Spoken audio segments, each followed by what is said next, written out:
On September 22, Daniel Whitaker was sentenced to life imprisonment for 2 murders. His wife and his father, who was also his gay lover. A story that left many speechless. A tale so chilling that the world couldn't help but wonder what had happened behind the scene. How could a son take the life of his own father? His own wife? And why would all 3 share a bed? This is a shocking story far away from the ordinary. The story of Daniel Whitaker and his dark past which finally consumed him. Who was Daniel Whitaker before he became the man everyone saw as a monster? Before the crime that shocked an entire community, before his name became a whisper in streets of his quiet suburban neighborhood? Daniel was just a boy, one who learned early that love could hurt, that trust could be a dangerous thing, and that a father's hands could shape more than just the foundation of a home. To understand what happened that day at the wedding resort in Manhattan, we have to go back. Back to where it all started. Daniel grew up in a house where silence was safer than speaking. His father, Charles Whitaker, was the kind of man who commanded a room without saying a word.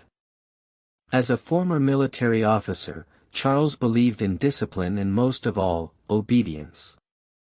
But for Daniel, obedience wasn't just expected, it was demanded. The punishment started small and early for Daniel. A slap for spilling milk.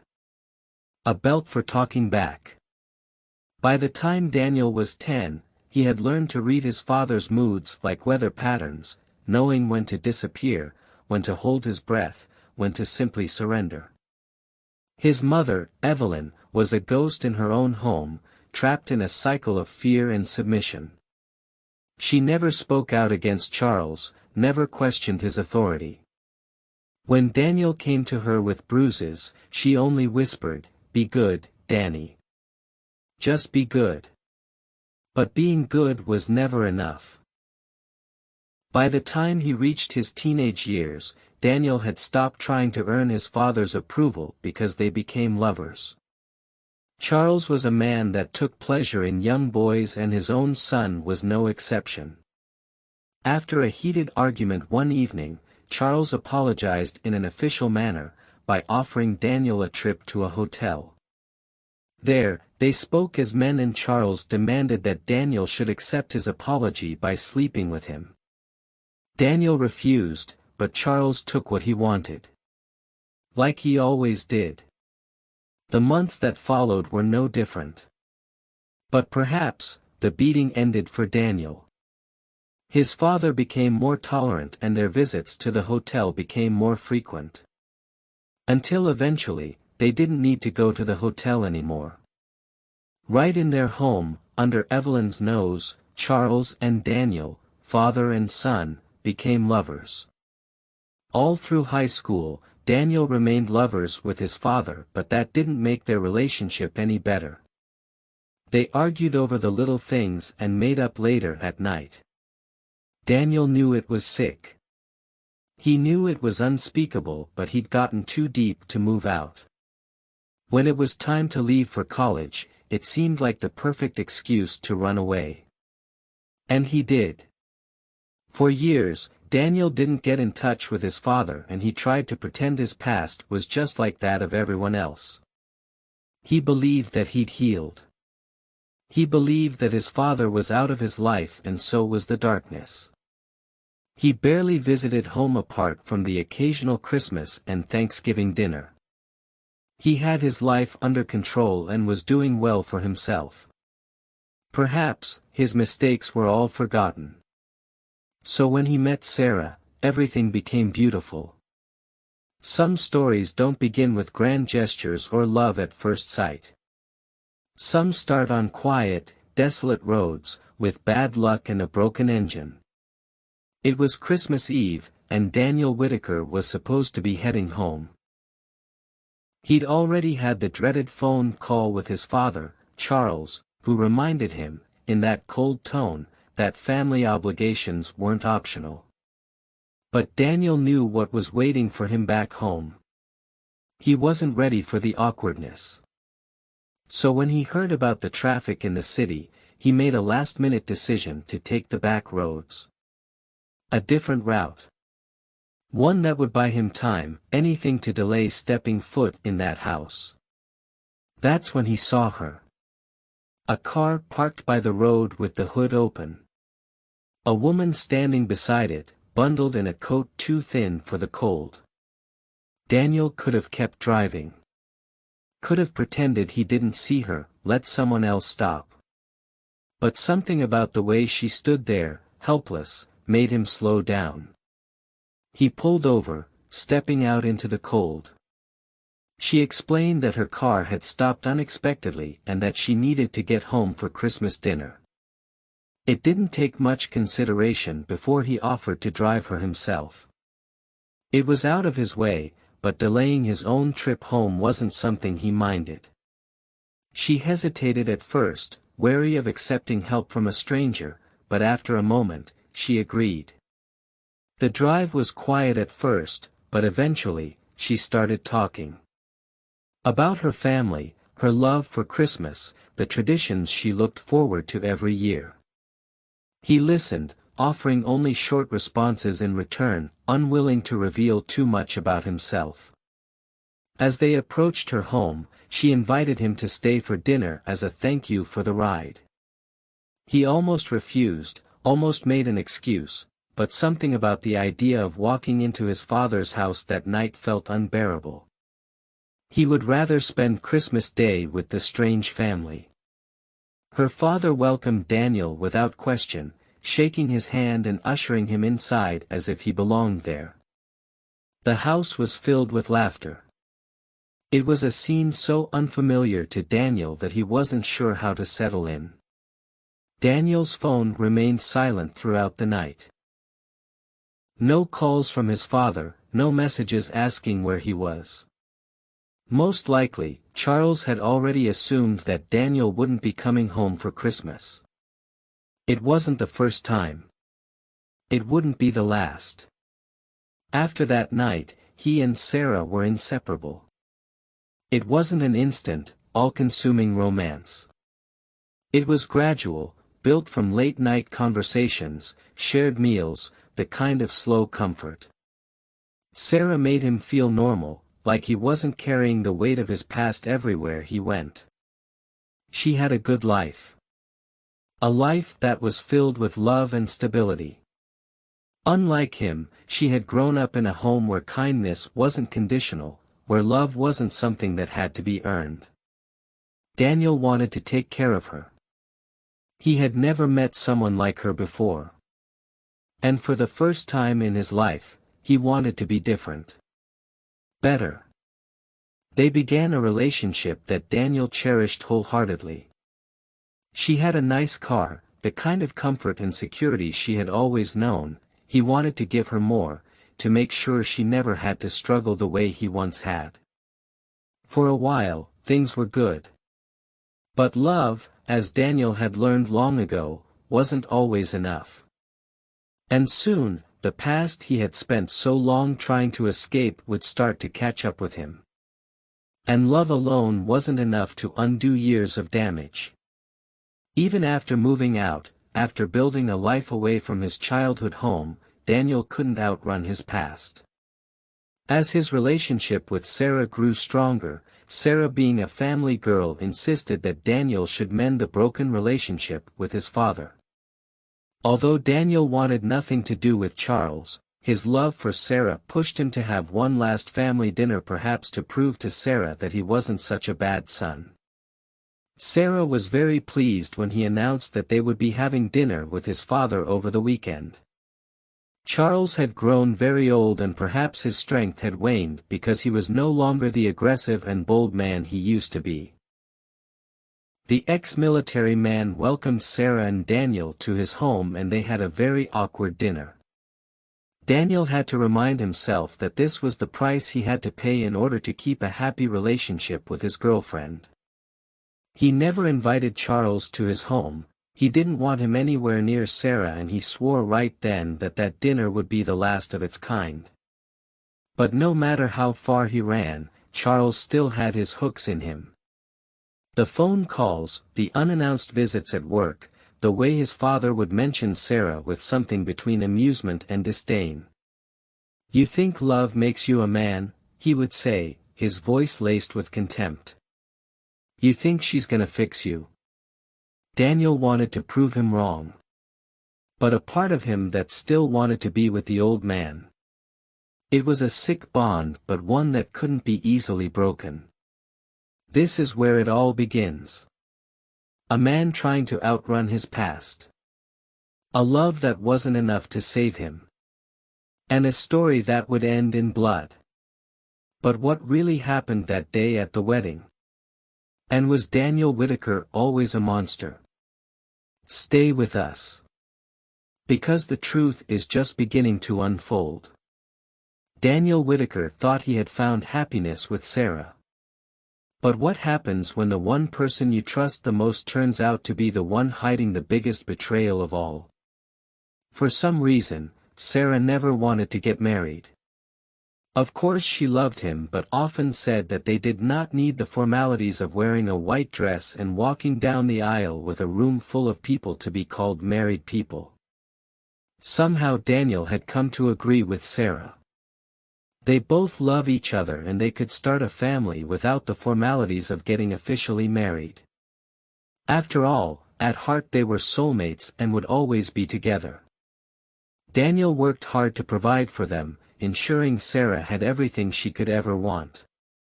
She didn't have to work, and he often reminded her of this.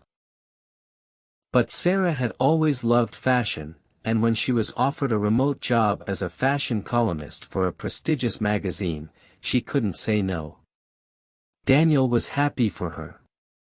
Seeing her excited about something she loved made him feel like he was doing everything right.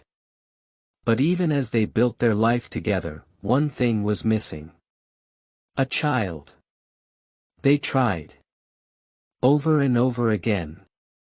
Sarah would cry at night, devastated by every negative test. Daniel reassured her that they had time, that as long as they had each other, they would be fine. But deep down, it hurt him too. He wanted a family with her. Then came the day that changed everything. One evening, as she was getting ready for yet another work function, her phone rang. She was in the bathroom, getting dressed. Daniel glanced at the screen. The name that appeared made his blood run cold. Charles Whitaker. His father. Daniel stared at the name, his entire body stiffening. At first, he told himself it had to be a coincidence. Charles Whitaker wasn't an uncommon name. But then, a memory flashed in his mind. The day he met Sarah. The day she was stranded on that lonely road. The day he had been on his way home. She was just a few minutes from his family home. His stomach twisted. When Sarah came out of the bathroom, he didn't mention the call. He simply watched her. The next day, Daniel did something he hadn't done in years. He called his father. Charles sounded surprised. He asked why Daniel was calling after all this time. He mentioned that he had been sick, that Daniel never checked in on him. But Daniel wasn't interested in small talk. He asked his father when he had last seen Sarah. Charles didn't answer. Instead, he deflected, growing irritated. The call ended in an argument. Daniel became suspicious, he began to worry. But the news that came made him forget all about his paranoia. Sarah told him she was pregnant. Daniel was excited. All the doubts, all the fears, all the strange phone calls faded in that moment. But what he didn't know was that the child growing inside her wasn't his. And the truth was about to destroy them both. When Sarah told Daniel she was pregnant, he was overwhelmed with happiness.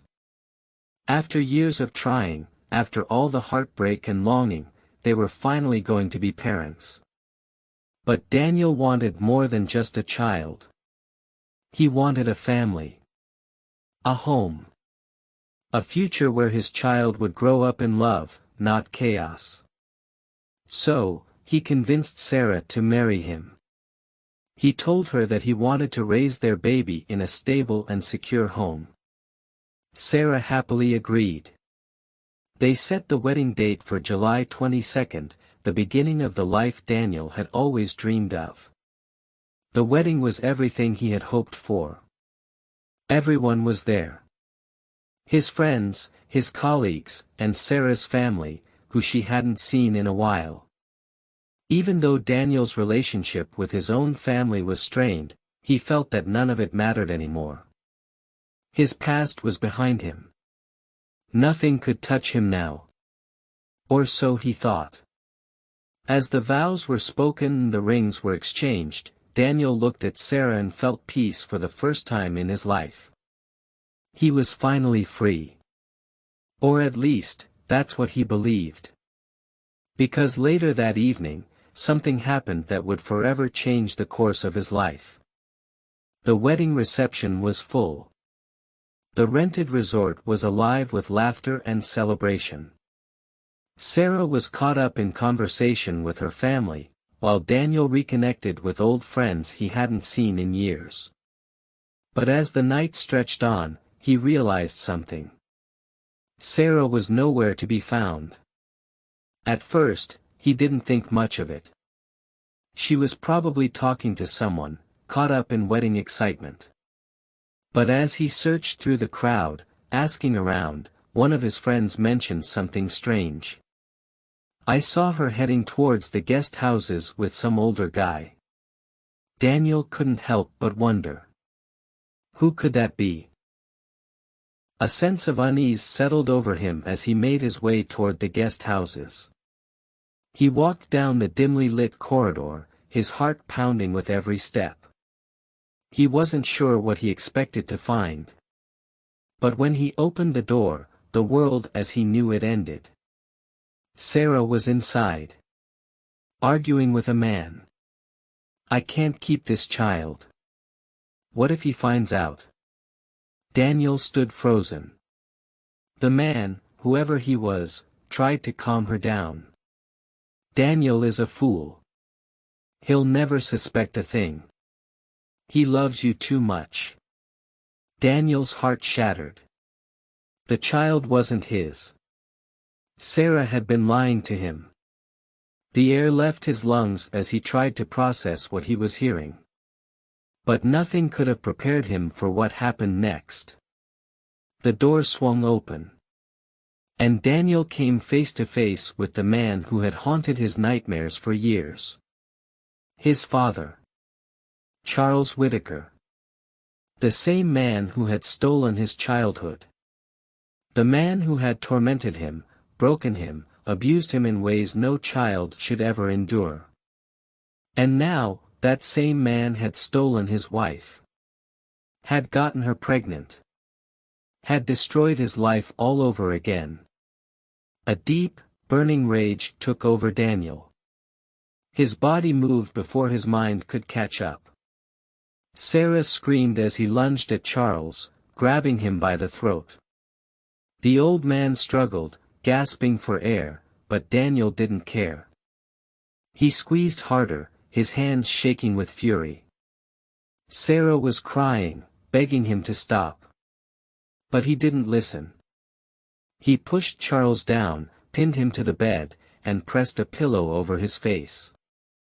He suffocated him. His father kicked and fought, but Daniel refused to let go. Years of pain, years of suffering, years of betrayal, he poured it all into that moment. Until Charles Whitaker took his final breath. The man who had ruined his life was gone. But the rage wasn't over. Daniel turned to Sarah. She was trembling, wrapped in nothing but a bedsheet, her face wet with tears. "It wasn't my fault," she sobbed. "He made me do it. He told me you'd never find out."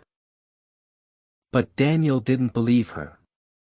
She admitted that she had known Charles for 5 years. That he had been her sugar daddy. That the day they met, the day her car broke down, was no accident. Charles had sent her there. She didn't know Daniel was his son at first.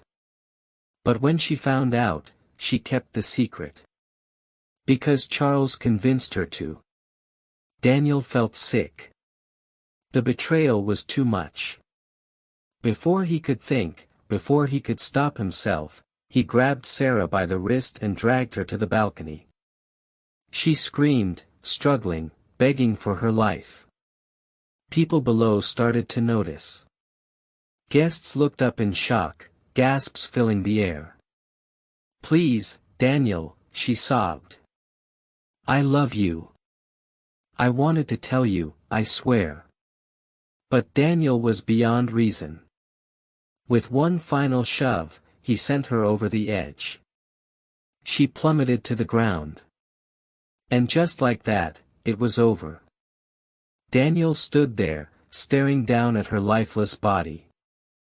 The guests below screamed in horror. But he didn't run. He just stood there. Waiting. Minutes later, security rushed in. The authorities arrived.